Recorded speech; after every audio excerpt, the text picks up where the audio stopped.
When I arrived at my house for Thanksgiving, the party was already over. Mom said, "Perfect timing, clean this up." I told them to get out. But my sister laughed. "You let us use the house, we're staying." So I taught them a lesson. I'm Penelope Mitchell, and I'm 26 now.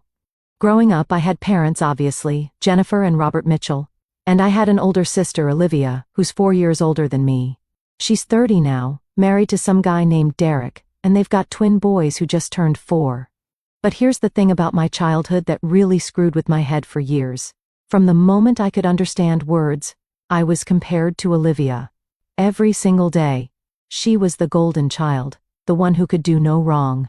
When she brought home straight A's in 5th grade, my parents threw her pizza party and bought her a new bike. When I brought home straight A's 2 years later, my mom just said it was expected, and that Olivia had done it first anyway. I remember when I was 8 and Olivia was 12. We both played soccer. She scored 3 goals in one game, and my dad wouldn't shut up about it for weeks. He told everyone at his office, all our relatives, even the neighbors. When I scored 4 goals in my game the next month, he just nodded and said that was nice. At home, it was even worse. Every decision, every family discussion, Olivia's opinion was what mattered. When I was 13, I really wanted to paint my bedroom this light blue color.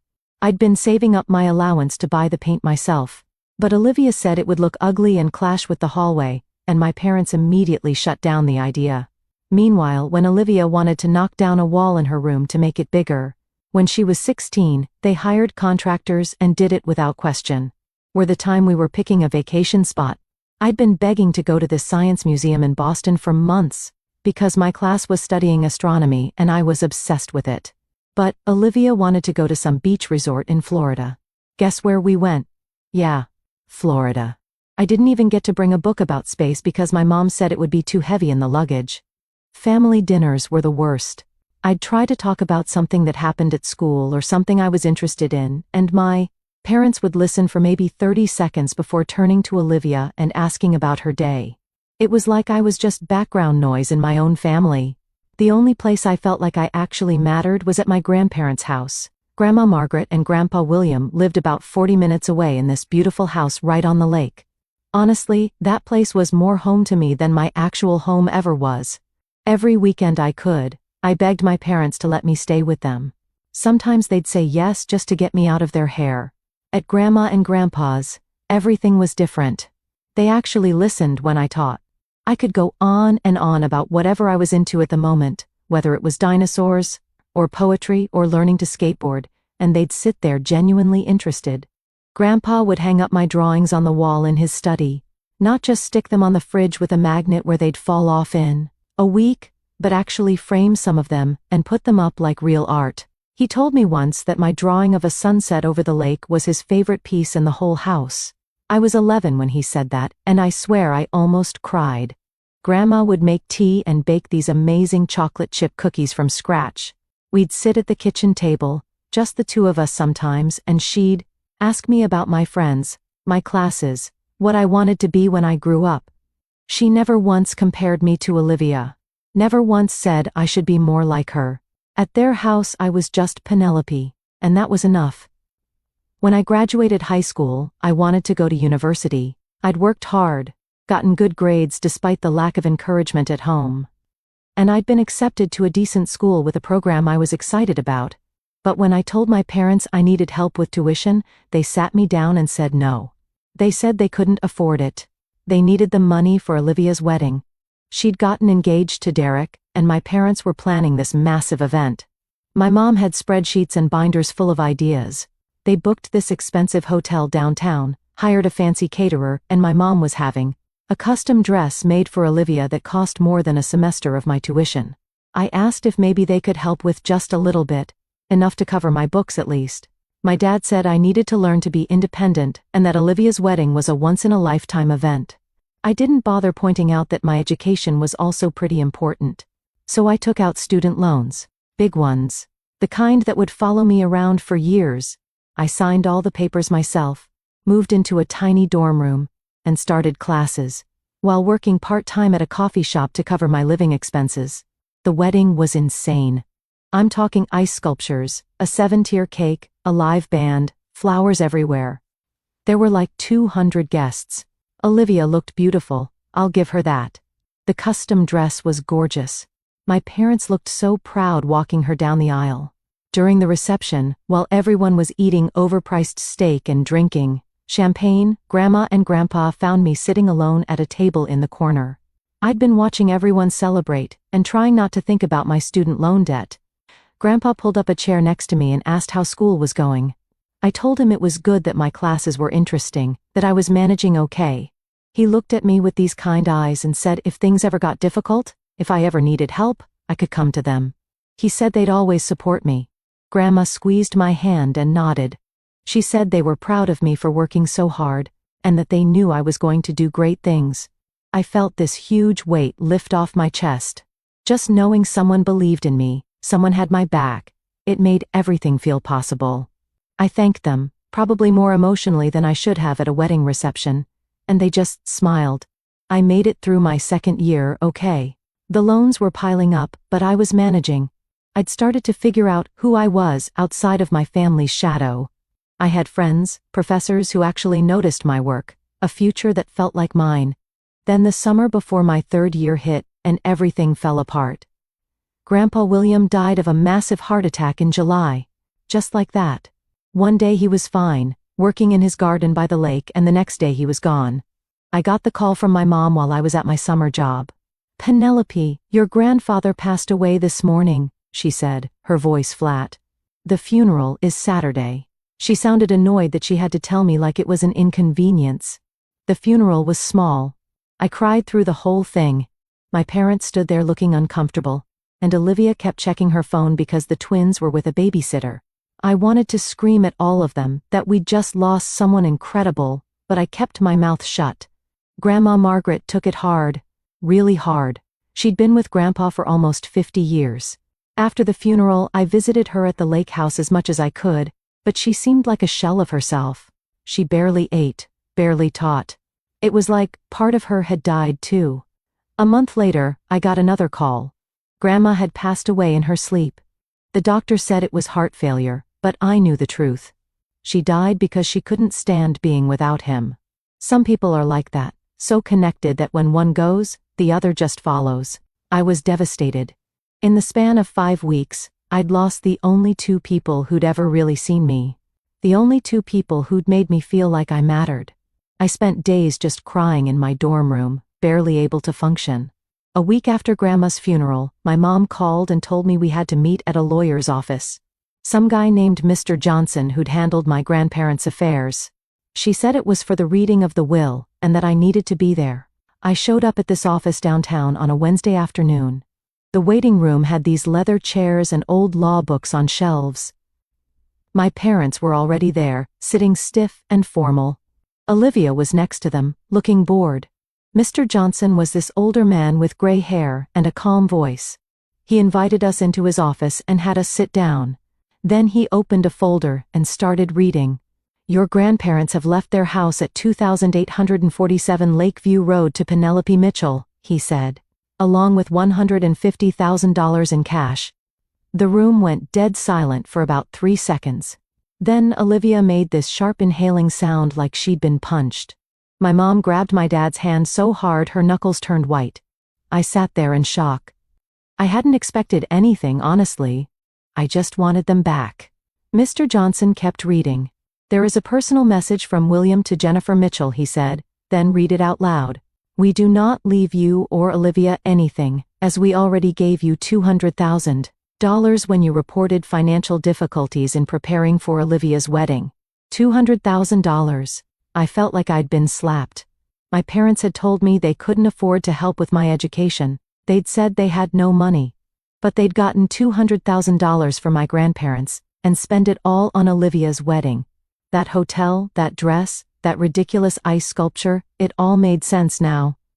My mom jumped up from her chair. Her face went bright red, and she slammed her hand down on Mr. Johnson's desk so hard I thought she'd hurt herself. "I can't accept this," she said loudly. "This isn't fair. You can't just single out Penelope like this." Mr. Johnson didn't even flinch. "Mrs. Mitchell, this is an official will, properly executed. The wishes of the deceased must be respected." But they must have been confused, my dad tried to argue. There is nothing to contest here, Mr. Johnson said firmly. Everything is legal and final. My parents looked furious. Olivia looked like she wanted to cry, and I just sat there, numb, trying to process everything. We left the office, and I thought that was it. I was heading to my car when my parents caught up with me in the parking lot. "Penelope, wait," my mom called out in this sweet, syrupy voice I'd literally never heard her use before. "Can we talk for a minute?" I should have said no, but some stupid part of me thought maybe they wanted to actually have a real conversation for once. So, I agreed. We walked to a cafe next door. It was one of those places with small tables and overpriced coffee. We sat down and my mom didn't waste any time. She immediately started talking about the house. "I know a realtor, someone very good," she said. "She could sell the lake house for a great price. The market is hot right now. You could make a lot of money." My dad jumped in. "Maintaining a house is expensive, Penelope. Property taxes, repairs, upkeep. It's too much for a young girl to handle, especially a student." Olivia nodded enthusiastically. "You're not going to live that far from the city anyway. It would be smarter to sell and use the money somewhere more convenient." Then my mom reached across the table and took my hand. She leaned in close and whispered, "We're family, sweetheart. Family helps each other. Selling the house would be the responsible thing to do." I looked at her hand on mine. I thought about all the time she'd ignored me, dismissed me, chose Olivia over me. I thought about the $200,000 they'd hidden from me. I thought about my grandparents and how that house was the only place I'd ever felt loved. I pulled my hand away. "I have no intention of selling the house," I said clearly and firmly. "I want to keep what my grandparents left me. It means something to me." My mom's face changed instantly. The sweetness disappeared. "You're being selfish and foolish," my dad started arguing. "This is completely unreasonable," Olivia added. I stood up, left money for my coffee on the table, and walked out. They called after me, but I didn't turn around. 2 years passed after that disaster at the cafe. I focused on myself for the first time in my life. The money my grandparents left me, I didn't blow it on stupid stuff. I opened an investment account and put most of it there. I used some to pay for the upkeep of the lake house, property taxes, and basic maintenance. For myself, I only bought what I actually needed. I finished my last 2 years of university and graduated with decent grades. Then I landed a job at this marketing company I'd been dreaming about working for since my junior year. It wasn't some huge corporation, but it was respected in the industry and the work was interesting. I was proud of myself. I rented a small apartment in the city. Nothing fancy, just a 1-bedroom with enough space for me and my stuff. It was mine, and that's what mattered. The lake house, I didn't let it sit empty. I had a friend who worked as a realtor, and she helped me rent it out to people who wanted a vacation spot by the lake. Families mostly, sometimes couples looking for a quiet weekend. The rental income helped cover the costs, and then some.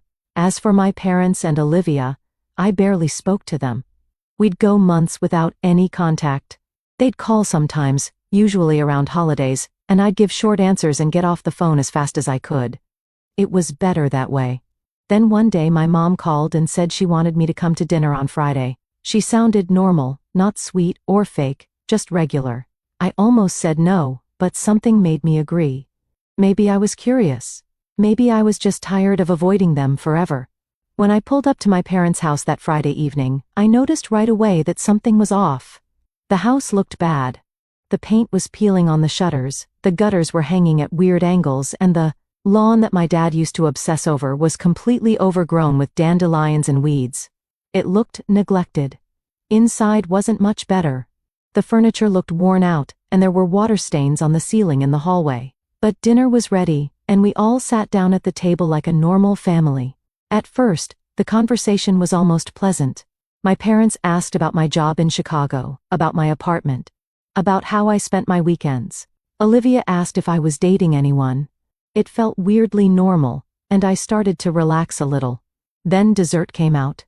My mom had made apple pie. We were eating it when my dad cleared his throat.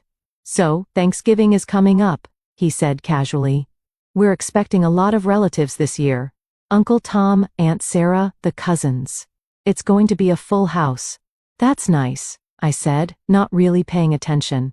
The thing is, he continued, we'd like to rent a more spacious place for everyone. Somewhere with room for the kids to run around. But we haven't been able to find anything suitable. I felt it coming before my mom even opened her mouth. We were wondering, she said carefully, if maybe you could lend us the house she inherited. Just for Thanksgiving weekend. Olivia jumped in immediately. It would be perfect, Penelope. The twins could play by the lake. They'd love it. Fresh air, nature, all that. I thought about my grandparents. I thought about how they'd always loved having family around for holidays. They'd probably want the house to be used for something like this. They'd want their great-grandchildren to play there. Okay, I said. You can use it for Thanksgiving. My mom smiled. Thank you, sweetheart. That's very generous. We set a time for Thanksgiving Day. They'd arrive at 2 in the afternoon and I'd meet them there. We'd all celebrate together as a family. Thanksgiving came, and I decided to head to the lake house a little early. I wanted to make sure everything was ready, maybe put out some decorations. I got there around 1:30, but when I unlocked the front door and walked in, I knew immediately that something was wrong. The party was already over, or at least, the meal part was. There were dirty dishes everywhere. Plates piled in the sink. Glasses on every surface. Food stains on the tablecloth. My wooden dining table had cigarette burns on it, actual burns that had ruined the finish. And my grandmother's expensive carpet, the one she brought back from a trip to Turkey, had these dark stains all over it that looked like wine or maybe gravy. I walked through the house in shock. The relatives were gone. It was just my parents and Olivia somewhere in the back. I could hear them laughing. The sound came from the living room at the rear of the house. I walked quietly toward the sound and stopped in the doorway where they couldn't see me. My parents were on the couch. Olivia was in the armchair. They all had drinks in their hands and looked completely relaxed. It's a good thing Penelope wasn't here, my mom said, laughing. She's not needed here anyway. This is my parents' house, really. But at least she can play hostess now and clean up all this mess herself. My dad laughed along with her. The girl needs to learn some humility. And now that she's let us use the house, we might as well keep coming here. She gave us permission after all. They clinked their glasses together like they just made some brilliant plan. I felt rage build up inside me.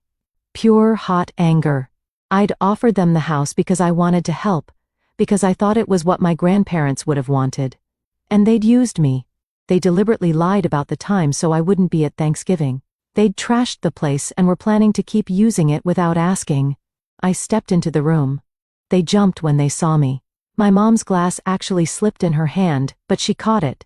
Penelope, my dad said with fake enthusiasm, we were just waiting for you.